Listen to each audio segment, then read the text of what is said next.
This is Bob Palmer, and you're listening to Zone Talk by Sport Excel, where the magic of the zone is a game changer. In every episode, we dive into the lives of high performers and learn their amazing strategies so that you can take leadership of your game, your team, and your life. My name is Caron Palmer, and today we are here with Bob Palmer, who is the CEO, founder, and high performance trainer for Sport Excel. And today we're going to be talking a little bit about Bob's latest project, which is going to be imminently launched. And this is about a brand new book for teen athletes in the clay target sports. So welcome to the podcast, Bob. Oh, thank you, Caron. Maybe before we start, perhaps you could give us a little bit of a background into where you started with this business and how that led to you creating this book for teen athletes. Well, I've been working with athletes for around 30 years now, maybe a little bit more than that. And I've had a fair bit of success with athletes, fair meaning Olympic successes, even down to high school successes, college successes. So I've written the book for adults. I've written the book for the main book called Mind versus Target, but there's always a gap. And I've worked with so many young teens that just needed a system with which to apply to their game, the books weren't out there. It was only me teaching this program to them. So I thought it was time that I put together this book that just is a pathway to young athletes so that they can achieve the kinds of successes they want to achieve. So is there anything else out there like this in the industry for clay target teen athletes? There are books out there, such as books on mental toughness and that kind of thing, but they're usually topical. They give, topics about how to maybe be tough in the face of adversity and that kind of thing. And there's really no book out there that really gives you a pathway that tells you, well, what is tough? I mean, tough can be dangerous if tough is working through an injury, and you should actually be going to a doctor about it. So this is about being smart and being high performance smart. Well, that's very interesting. And in this case, you have written this book as a part of a series. So your first book, Mind versus Target, was written for clay target athletes as well. And you've also written a generic book. So this is just a logical sequence in this whole process. It is, and although it follows the same formula, so to speak, this one makes the concepts a little more available to a teen audience. The different exercises that I teach are taught in a manner where they have catchy names and they make sense to a teen's life. But the overall concept is kind of interesting that I've taken the metaphor of a cell phone that teens know very, very well and utilize that as kind of the metaphor for how easy, and I mean easy it is, to start achieving a high performance. And also in this book, you actually vetted the book with teens, parents, and coaches. And why did you do that?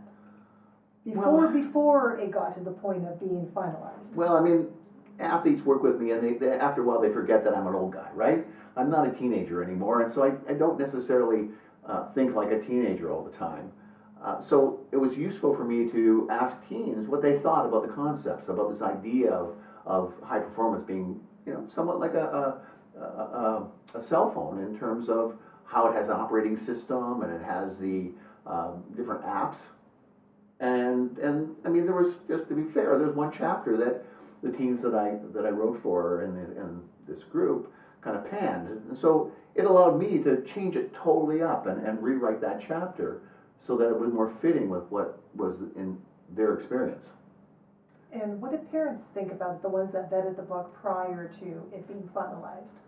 Well, they loved it. They loved the idea that now, thankfully, there was a book that gave their kids a pathway, gave their kids some ideas on how to deal with some of the adversity that they face. I mean, there's all manner of things kids face when they're competing. they're dealing with just meltdowns. I mean, the embarrassment, the anger, and blowing up at their parents. I mean, parents didn't do anything wrong. They're the ones that are the financiers and the drivers and the cooks and all that kind of thing. They're part of the athlete's team. So I do have a part in the book that allows teams to kind of step back and say, hey, wait a minute, it might be advisable for me to, bring in everybody on my team and see them quite differently. Including their coaches. Including their coaches. Because it's a team effort. It is a team effort, and the neat thing about it is that, and I'm to blame with this as well. When I was young, I would go into a classroom with a teacher or go into a situation with a coach, and if the coach wasn't totally motivated or, was having a bad day, I'd have a bad day. If the coach was really in the zone, and I'd be really in the zone. Well, if you're going to be a high performer, you've got to have some tools with which to change that up and realize that, oh, maybe I can get my coach out of his sniff or her sniff. So speaking of tools and strategies, maybe you could just give a bit of an outline of what parents, teens, and coaches can expect when they actually read this book. Well, when you think of the program as a system with an operating system, well, first off, young athletes learn how to make their upcoming competition bold and bright, like an incredible internal selfie, if you will, so that they go to competitions excited, and the nerves of the past are a thing of the past. There's this notion that you will be nervous and that you might as well get used to it, and that's nuts. I think in terms of professionals and a brain surgeon, well, I mean, they're not going into an operation nervous. So why should any of us go into a competition nervous? It's nuts. So I teach athletes how to create that perfect vision of what they want, and then they go into the competition, and it's amazing. They just, wow, they can't wait to get there. So what kind of issues will this book fix for teen athletes? And when I say teen, the demographic really is from about 13 upwards. Yeah, even to the mid-20s. I mean, right. And even parents and coaches, because it's a good read. It's a good read for parents. And it's valuable for everybody to be on that same page. Exactly. The parents and coaches will get some insights into how their kids think and some strategies to actually help them. They'll be able to follow along with the book quite nicely. Yeah. Well, I talked briefly about a meltdown and anger. Well, there are strategies by which where you can deal with that past event and forget it. I mean, the greatest of athletes have a very short-term memory for the mistakes they make. They have a strategy that allows them to forget it and move on. So if they mess up in a major game, the next game they're likely the ones that are going to be, hitting the home run or scoring the overtime goal, whatever the sport is. And so I teach athletes how to do that. A strategy for forgetting. The other thing athletes sometimes struggle with is learning new skills. They're frustrated with part of their game. Well, there's a strategy in the program, in the book, on how to step into the shoes of some of your mentors and role models and learn just like that. And there's other strategies, I understand, for stopping intimidation. So maybe talk a little bit about that. I mean, one of the biggest things that teens will face is peer pressure. And whether that's in the game or outside of the game socially. And there's a really powerful strategy within the program, within the book, that allows teens to kind of step back and go, okay, this is what's happening. It's up to me to change that. And if it's so severe that I can't on my own change it, well, then I might want to incorporate my coach or my parents or maybe law enforcement if it goes that extreme. But generally, when you're dealing with the issues of just being self-conscious, that's not very useful for most sports. And how do I recover from that? How do I see myself as the only one out there with the target? And in a sense, disappear my opponents. And I was just going to talk about that one because distractions are pretty big when it's in the competition time frame? Distractions are everything. And it could be people, target, it could be weather. I mean, people go to, my athletes go to competitions, and before it even starts, when they're doing the practice round, quite often, they'll have a meltdown. And for me, that's really interesting and really good, because the next one we get together and we fix those kinds of things, fill those chinks in their armor, so to speak. And it's really kind of neat when they do that, because they go to the next competition and say, hey, that doesn't bother me anymore. That was really cool. And that vision that they created works for the practice round, and it sets them up to compete in the regular rounds, or whatever the sport is. But they learn from that. And I had an interesting comment from one of my adult athletes. He was coming home from a competition, and he sent me a quick email saying, hey Bob, it's so much more pleasant coming home from competitions now. And of course I'm thinking, oh, he must have done really, really well. And it turns out he didn't. But what he was talking about was the tools that he had learned allowed him to resolve those things on the way home, so they would never happen again. So basically, your whole philosophy is that competition is a very good training ground to get better. Yes. And your book taps into that, where when they have meltdowns or when they make mistakes or have frustrations, that is simply, what do you call GPS? So maybe you can elaborate on that a bit more, and how that ties into getting up better and better in all aspects of your game. Well, I see three different skills for athletes. They have their technical skills that their coach teaches, and I don't get involved in that. And then they have what I might refer to as the mental skills, where they do high performance and they visualize and they have all these really neat strategies they start to embed. Mm-hmm. But there's another skill that sometimes we forget about, and I spent a little bit of time in the book on this, is this game skill. And the only way you get better at a game skill is to go play your game. And put yourself on that line. Put yourself on the line and fail more often than not when you first start. Yeah. And that's where the parents reading the book will see that, that has to happen.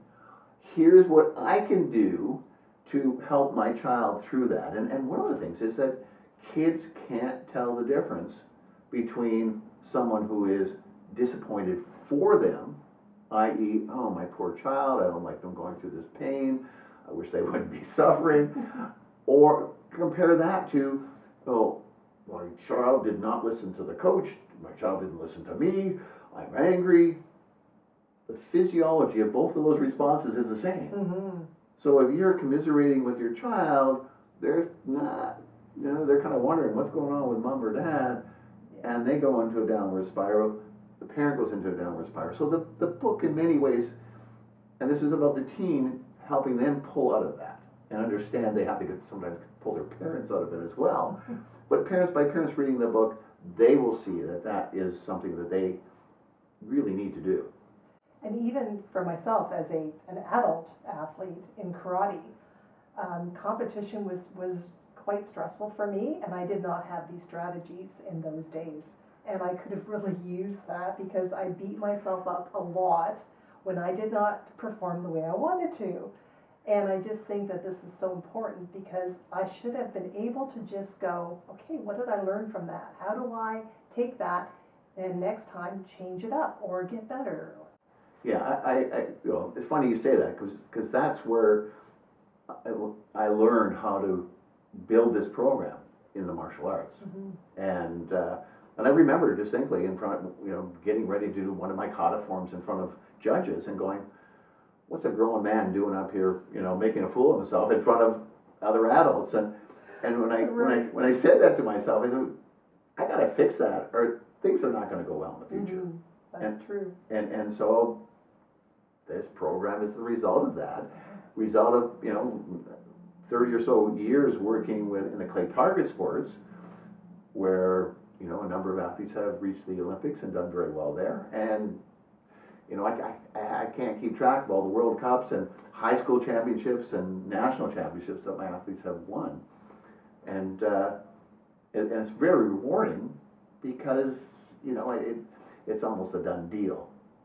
And I think this book really is speaking to the next generation of teen clays athletes, and even athletes that are not in the clay target sports, even though the terminology may be, towards target sports, you can still apply the strategies until we get the next book out. Yes, yes. I mean, reading this book, you just have to, whenever I say plays, you could apply your basketball or football or whatever Hockey, sport, whatever. hockey, whatever the sport is. Exactly. The strategies are still the same. Yes. And I work with multiple sports across the board, I'm not the expert in the sport, but I'm the expert in how do you put the system together, this formula together that allows you to have more fun. I mean, that's what sport's all about.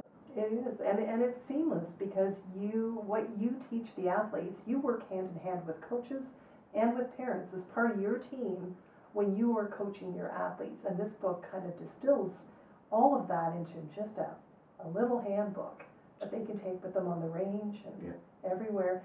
And the one thing that I really liked, and I know some of the parents that reviewed the book prior to us finalizing it, they like how high performance cannot be contained to just sport. This book speaks a lot to, if you do well in education, and you've said this many times, when your athletes do well in school, that's a good indication of how well they're doing in sport and vice versa. And this extends to all areas of life. And maybe you can just expand on that just for a moment, because I think this is really critical. I'm often kind of blown away by how these tools work in sport. I mean, I accept that as normal now. But I'll often get an athlete who's struggling with his GPA, his marks, or his scholarship is kind of on the line. And we apply the tools to a subject like chemistry or biology or wherever they're struggling, and get them in the zone regarding that subject just as we would in their sport. All of a sudden, it seems easier. They're more motivated, they go to class, and the teacher identifies them as being more motivated and helps them more than they would have in the past.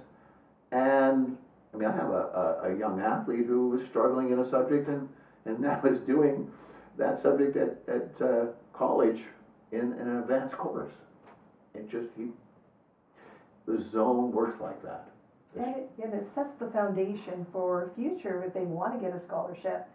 Getting that in place earlier on in their athletic and schooling career, so to speak, can only help them as they transition to school or transition into the workforce.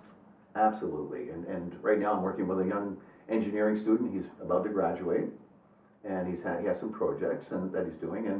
And part of being a presenter when you're in your sport, you got to block everyone out. Well, part of being a presenter in school is you've got to engage the people you're presenting to, and this is part of the plan. This is setting him up to go into job interviews, where rather than being meek and mild, he's in the zone and takes leadership, and it's quite amazing how the athletes I've worked with who are going out for job interviews with respect to school are much more successful. Yeah. Because they engage the panel that's interviewing them, and it's, they again have more fun doing it that way.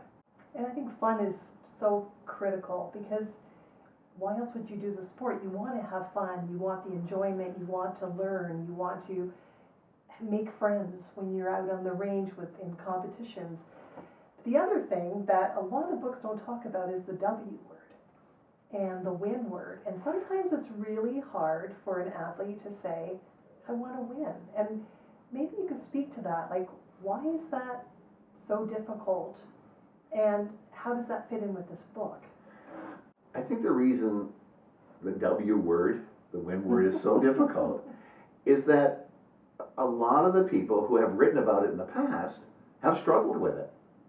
And it's kind of like, I struggle with it, so everyone must struggle with it, which is kind of a nonsense way of looking at research.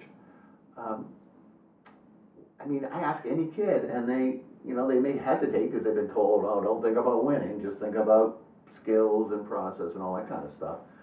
But, I really drill down into what they're thinking. Of course they want to win.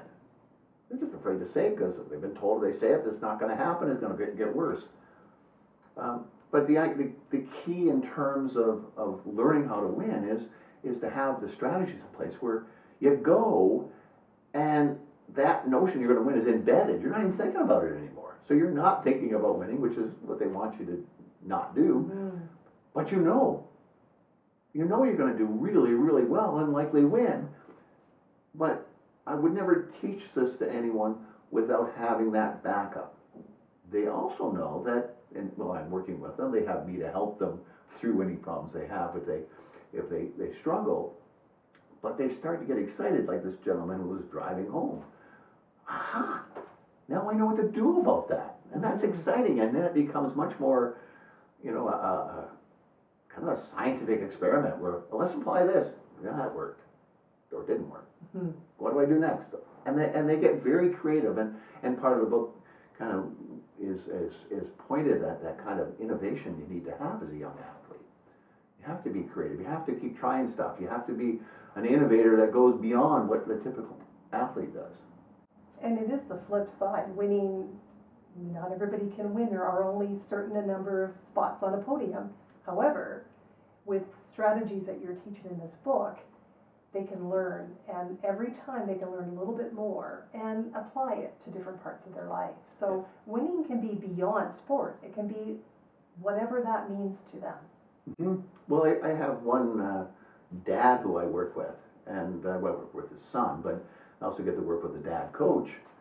And I mean, he is really excited to be working with his son in the clay targets, because he knows all about high performance, and he was a top wrestler. I think he came number 2 in the nation, in the U.S., and he, realizes there are a few strategies that he could have used that, if he had had my program at that time. And now he's applying them to his training of his son, and his son's a national champion. So it's the book you always wish you'd had as a teen athlete. You've said that many times, and many of us have not had that, and it's what we could have all used. If there was a bit of selfishness in this book, it was because I wrote that book for Bob back when he was 13, 14 years old. And just didn't know where to go. Had no idea, no clue. I probably knew all I needed to know about high performance at that time.